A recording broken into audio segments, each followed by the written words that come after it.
কৃতজ্ঞতা আৰু ধন্যবাদ জ্ঞাপন কৰিছোঁ বিকজ ইমান দীঘলীয়া এটা ছেমিনাৰত আপোনালোকে ইমান ধৈৰ্য সহকাৰে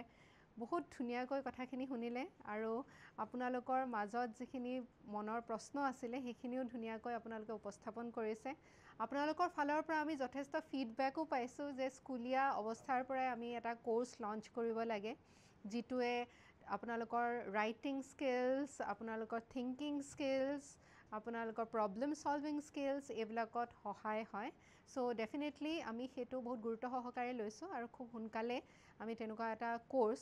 বনাম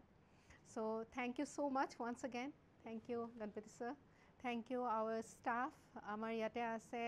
যামিনী দাস তেওঁ আমাৰ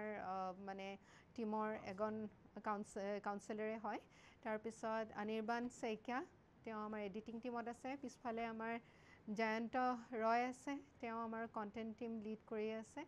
চ' আপোনালোকে আমাক আজি ছানডে দিনাও এনেধৰণে সহায় সহযোগিতা কৰাৰ কাৰণে ধন্যবাদ জ্ঞাপন কৰিছোঁ চ' থেংক ইউ